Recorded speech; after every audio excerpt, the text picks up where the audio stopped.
Assalamualaikum warahmatullahi wabarakatuh. Selamat datang di mata pelajaran Pendidikan Kewarganegaraan. Kita akan mempelajari materi di kelas 8 semester 1 pertemuan pertama. Nah, untuk bab 1 di kelas 8 ini kita akan mempelajari tentang memahami kedudukan dan fungsi Pancasila. Nah, untuk tujuan pembelajarannya adalah yang pertama, siswa dapat menelaah proses pembentukan Pancasila. Yang kedua, siswa dapat mendeskripsikan kedudukan Pancasila. Dan yang ketiga adalah siswa dapat mendeskripsikan fungsi dari Pancasila. Oke, kita langsung masuk ke materi pembahasan, yaitu tentang proses pembentukan Pancasila sebagai dasar negara. Seperti yang kita ketahui bahwa Pancasila merupakan dasar negara dari Republik Indonesia yang dilambangkan dengan burung Garuda. Nah, di dalam lambang burung Garuda ini terdapat sila-sila yang dilambangkan oleh beberapa simbol.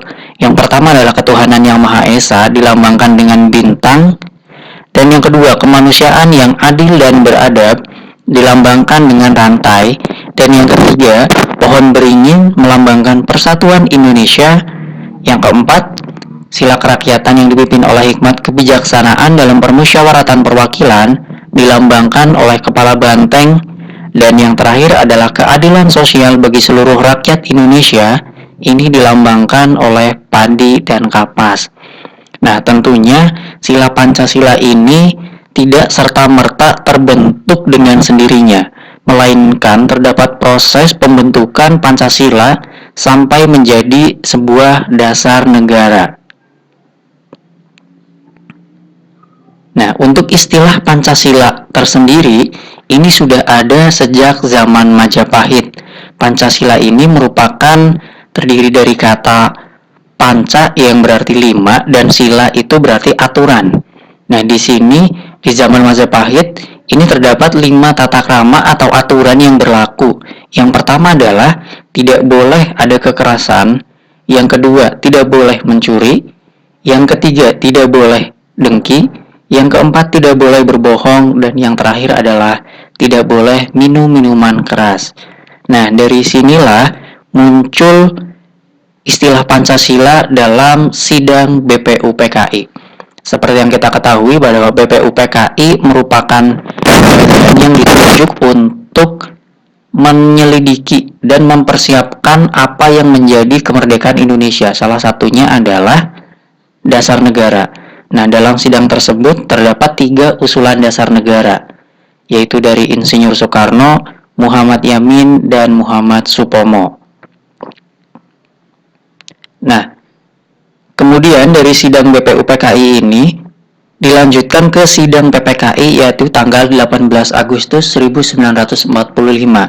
Nah, di sidang PPKI ini menghasilkan bahwa Pancasila ditetapkan sebagai dasar negara Republik Indonesia. Nah, ini merupakan urutan bagaimana proses pembentukan Pancasila yang dimulai dari sidang BPUPKI, kemudian masuk ke dalam sidang PPKI 18 Agustus 1945 yang akhirnya ditetapkan sebagai dasar negara. Lihat bahwa Pancasila itu terdapat pada Piagam Jakarta atau Jakarta Charter. Nah, namun di dalam Piagam Jakarta ini terjadi perubahan pada sila pertama, yaitu ketuhanan dengan kewajiban menjalankan syariat Islam bagi pemeluknya. Ini diganti menjadi ketuhanan yang Maha Esa. Jadi pada tanggal 18 Agustus 1945, ini para pendiri bangsa menyepakati bahwa sila pertama yang terdapat dalam Piagam Jakarta diubah menjadi ketuhanan yang Maha Esa. Tujuannya apa? Tujuannya untuk menjaga persatuan dan kesatuan dari Indonesia yang memang terdiri dari berbagai jenis agama. Nah, selain itu, kedudukan Pancasila di 18 Agustus 1945 itu juga menandakan Pancasila sebagai dasar negara. Karena saat itu Undang-Undang Dasar 1945 di dalam pembukaan undang-undang tersebut terdapat Pancasila tepatnya di alinea keempat. Sehingga di situ Pancasila ditetapkan sebagai dasar negara Republik Indonesia. Nah, selain sebagai dasar negara, Pancasila juga sebagai sumber dari segala sumber hukum yang ada di Indonesia atau dikenal dengan istilah State Fundamental Norm, yaitu norma-norma dasar dari seluruh sumber hukum yang ada di Indonesia.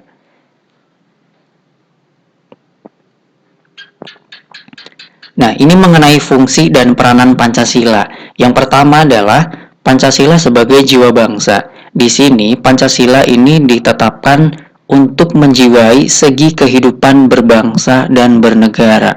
Bahwa dalam kehidupan dan berbangsa dan bernegara harus dijiwai semangat Pancasila.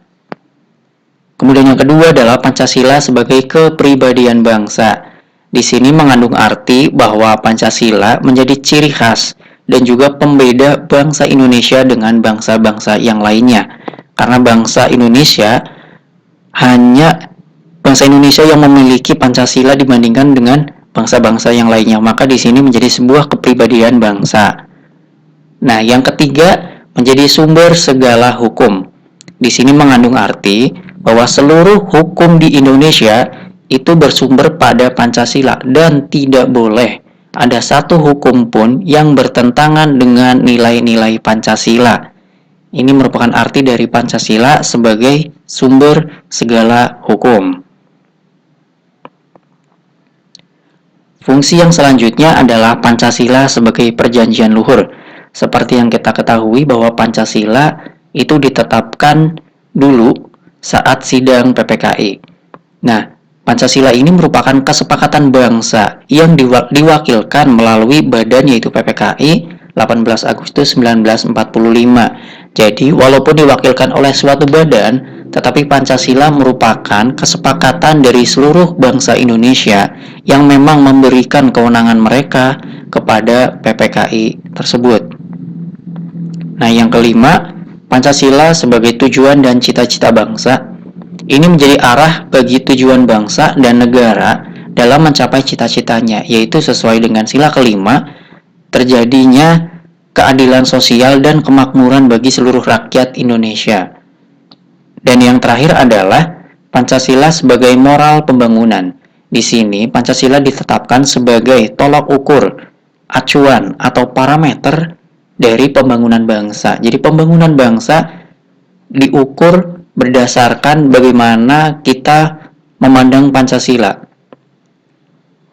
Nah, itu merupakan fungsi dan peranan Pancasila sebagai dasar negara dan juga sebagai cita-cita bangsa negara Republik Indonesia. Oke, selanjutnya mengenai tugas. Nah, para pendiri bangsa rela menghapus 7 kata dalam sila pertama di Piagam Jakarta agar terciptanya persatuan dan kesatuan bangsa. Tugasnya adalah dalam bagaimana cara kita dalam menjaga kemajemukan bangsa di era globalisasi saat ini, khususnya sikap kita di masyarakat, sekolah, dan media sosial.